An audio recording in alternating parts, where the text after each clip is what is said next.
Saúde e Beleza. Você sabia que existe um jeito certo de consumir os isotônicos? A arte-terapia pode ser uma aliada no controle da ansiedade. Saiba como cuidar da sua voz e ainda conheça os benefícios da dança. Fique com a gente, o Saúde e Beleza está no ar.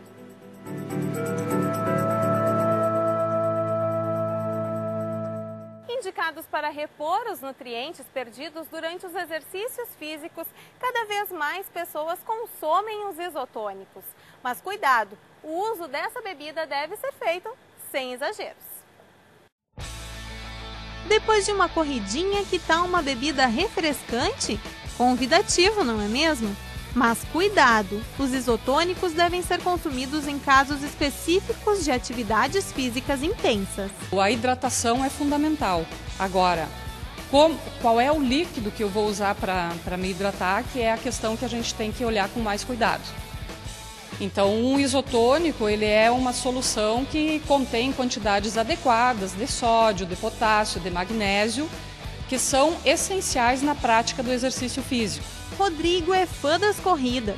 Ele consome isotônicos depois de cada maratona. O isotônico é essencial, assim, para mim pelo menos, assim, me ajuda muito a repor depois da corrida tudo que eu peguei e perdi, né? Sinto até melhor, assim, depois da corrida, comendo uma fruta, tomando isotônico em conjunto, sinto bem melhor.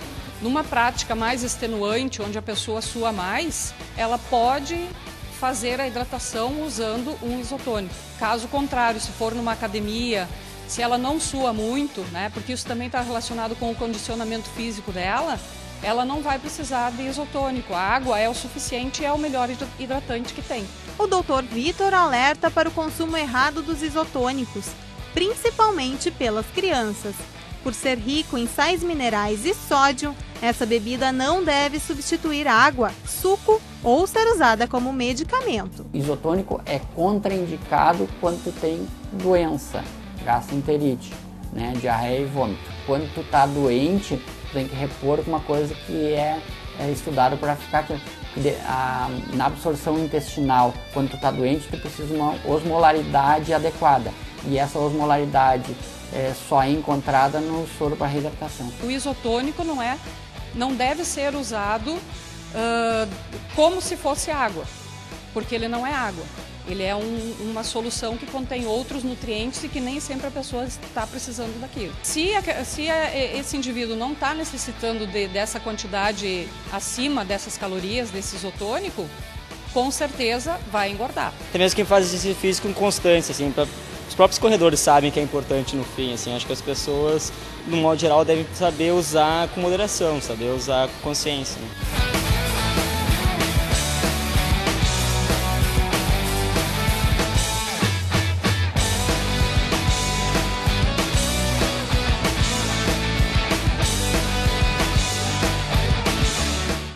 Autoconhecimento, qualidade de vida e bem-estar. Estes são alguns dos benefícios da arte-terapia. A terapia utiliza recursos artísticos para expressar emoções, sentimentos e auxiliar no controle do estresse e da ansiedade, podendo ser usada na área da saúde, educação ou como terapia ocupacional. É um trabalho de cocriação, onde eu, como arte-terapeuta, vejo as possibilidades que eu posso oferecer e elas, então, usando o cliente, melhor falando, utiliza essas ferramentas que eu proporciono para se conhecer ou para trazer uma melhoria de vida. A escolha dos materiais é livre, quem determina é o cliente, podendo se expressar através de pinturas, desenhos, colagens, palavras e música. Então você escolhe que materiais vai usar, que pode ser a tinta, que pode ser o lápis de cor, o barro, pode-se usar sucata para reformar e reconstruir coisas, né? Lã, tecido, mas tudo com o objetivo de que se transmute coisas e que com aquela criação se descubra. Edilane é professora e conheceu a terapia através dos colegas de trabalho e os resultados logo puderam ser notados. Essa possibilidade de ter vários materiais, de poder escolher, a gente escolhe meio que intuitivamente e vai fazendo, e na hora a gente não entende muito. E aí a minha arteterapeuta, como já me conhece, sabe que eu também preciso das palavras, então no final eu geralmente escrevo uma poesia ou coloco palavras sobre a obra, e às vezes no momento eu nem entendo, não percebo por que eu fiz aquilo, aí eu levo a obra para casa, e em casa eu passo a analisar, olhar na parede, ou enfim, a contemplar a obra, e aí eu consigo entender algumas coisas que até então eram turvas para mim. A terapia também é trabalhada nas escolas. Claudete, quando pode, aplica seus estudos nas aulas de artes. Quando ele vai trabalhar mesmo em sala de aula, esse aluno ele não vai deixar de se expressar. E muitas vezes, quando nós queremos ou estamos trabalhando com a arte em sala de aula, aquela nossa expressão que os sentimentos, eles não ficam em casa, eles vão com o aluno para a escola. A arte-terapia pode ser trabalhada individual ou em grupo. Atualmente, ela é utilizada no tratamento de dependentes químicos em clínicas de reabilitação. Já existem arte-terapeutas que trabalham dentro de hospitais, melhorando a qualidade de vida daqueles internados ou daqueles pacientes que estão passando por uma fase mais difícil. Ficou com vontade de fazer a terapia? Você não precisa ser um artista e saber desenhar perfeitamente. Aqui o que importa é se sentir bem. Ela faz parte da nossa personalidade e tem até um dia especial, comemorado em 16 de abril. A voz é uma ferramenta que facilita a comunicação e é a principal fonte de renda de muitos profissionais. A voz é utilizada o dia todo, em um bate-papo com os amigos, uma conversa pelo telefone ou mesmo como meio de trabalho. Existem alguns profissionais que utilizam a voz como principal ferramenta de trabalho. São vários exemplos: cantores, atores, professores, políticos, advogados, pastores, padres, repórteres e radialistas. E é por isso que a gente veio até essa rádio conversar com um radialista que é também narrador esportivo para saber quais são os cuidados que ele toma com a própria voz. A partir do momento que entramos numa atividade profissional que se baseia com a voz, que é o caso do rádio, a gente sim passa a ter que ter certos cuidados. Por exemplo, água, hidratar, né? Desde um programa apresentado na rádio, quanto a uma narração feita em um estádio de futebol, enfim, eu não abro mão de estar sempre com a água, de estar sempre hidratando a voz. Prefiro não ter água gelada, normalmente uma temperatura ambiente, e também água sem gás, né? Então é o básico que a gente mais procura trabalhar na questão de cuidar da voz. Na narração de um gol, fica claro o desgaste da voz deste profissional. Agora, Márcio Ran arrisca o chute, defende o goleiro, a sobra, Macaíba vai marcar e é gol! E que gol!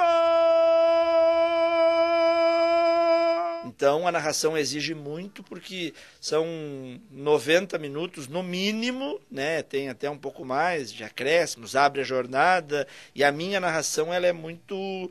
O ritmo procura ser muito intenso. Nesse aspecto, acaba desgastando bem mais, sim, o uso da voz. E foi por causa desse esforço que Giacometti precisou buscar a ajuda de um profissional da fonoaudiologia. O tratamento durou 3 meses e alertou o narrador a cuidar melhor da sua marca, a voz. Outra profissão que exige muito da fala é a do professor. Francine leciona há 1 ano e já percebeu que precisa ter cuidados redobrados. Foi no primeiro semestre, eu comecei a dar aula aqui, que aí sim eu não tinha nenhuma preocupação, nem tomar água eu tomava. E aí sim eu sentia a voz muito rouca, assim, muita dificuldade de projetar a voz, de falar em aula, né? Eu começava no início da manhã com um tom de voz e no final já bem mais baixo, né? Com mais dificuldade. Eu percebi assim, que tomando água melhorou, né? Não sei se é o suficiente, acho que não, mas é o que eu tenho feito. Além de beber água, evitar os doces e os choques térmicos, bebendo café quente e água gelada em seguida, existem outras dicas valiosas que ajudam a preservar uma voz saudável. Uma alimentação saudável, leve, né? A gente fala muito da maçã, que é astringente, então ela acaba limpando o trato vocal e também auxiliando na questão da articulação. Tá? Outras coisas, a questão da roupa, do vestuário, não usar roupas muito apertadas na região da cintura, na região do pescoço, né? Não falar excessivamente, não gritar, né? Cada vez que a gente grita, a gente acaba dando um impacto muito forte ali na nossa voz, na nossa prega vocal. Então a gente sempre preza por uma voz agradável, fazendo e tendo esses cuidados no dia a dia, principalmente quem utiliza a voz profissionalmente. Aquele tradicional pode ser um grande vilão. O pigarro, cada vez que a gente faz isso, a gente bate uma prega vocal na outra muito forte, né? Então tu tem que imaginar lá dentro o que está acontecendo, né? Então tem que cuidar com o pigarro. Sempre tiver a vontade de pigarrear, tomar um pouquinho de água, que é isso que está faltando.